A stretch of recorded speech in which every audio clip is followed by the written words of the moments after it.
Our thoughts are like prisoners we feed every day, not realizing that they can destroy our freedom. Imagine this. You wake up in the morning, it's still dark, cold, and the world around you seems frozen. You decide to go for a run.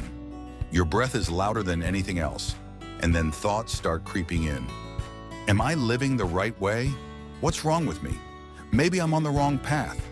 These questions hit you, press you down, and it feels like you can't stop them. Sound familiar? Here's the surprising part. These thoughts aren't random. They're the result of our mind taking over and not letting us live peacefully. Why do thoughts become so persistent? Why, despite all our attempts to distract ourselves, do they always return as if they control us? Today, I'm going to tell you how to stop this endless stream of thoughts that keeps you from experiencing inner peace. But before that, there's an important truth. Thoughts are not you. I know this is hard to accept, but it's essential. We often identify ourselves with our thoughts, our plans, and our worries. But the mind is just a tool. It's not what defines you. It's because of this misconception that we become slaves to our own thoughts and emotions. Have you ever wondered why thoughts attack you so strongly? Why do they keep coming back even when you want to push them away? The truth is, the more you try to control your thoughts, the stronger they become. It's like trying to stop a hurricane with a fan. All you're doing is making the storm bigger. Here's a simple example. Imagine you have a friend who keeps talking and you stop listening to him. Eventually he'll stop because he realizes he's not being heard. That's how thoughts work. As soon as you stop paying attention to them, they lose their power. Fighting thoughts is like fighting your own reflection in the mirror. It won't go away until you stop looking at it. But this is something you can work with. One of the best practices is passive observation. Just sit, close your eyes, and watch how thoughts come and go. Don't try to control or understand them.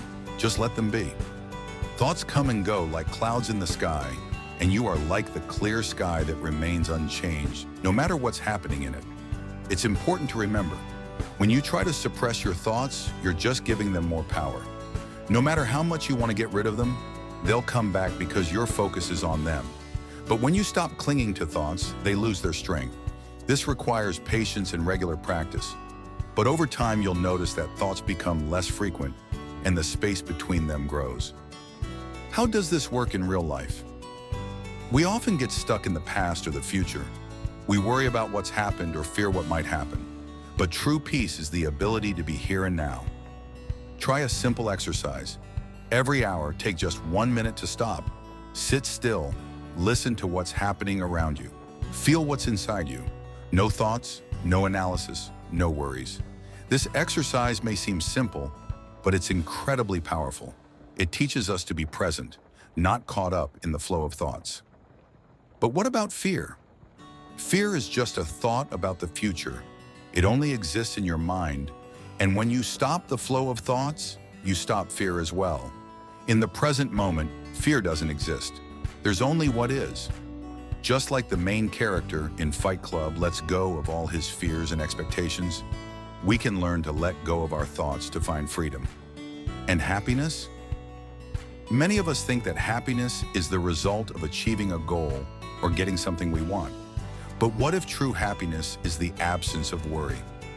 When we free ourselves from the constant flow of thoughts, we find inner peace and contentment.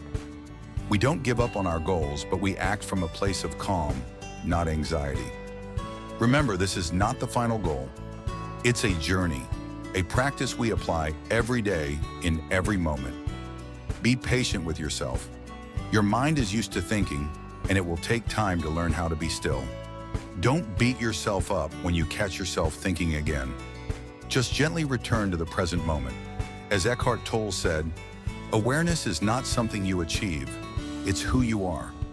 So enjoy the stillness of your mind. Enjoy the life that unfolds right now in this moment, because this moment is all we have. And in this moment, there is everything we need.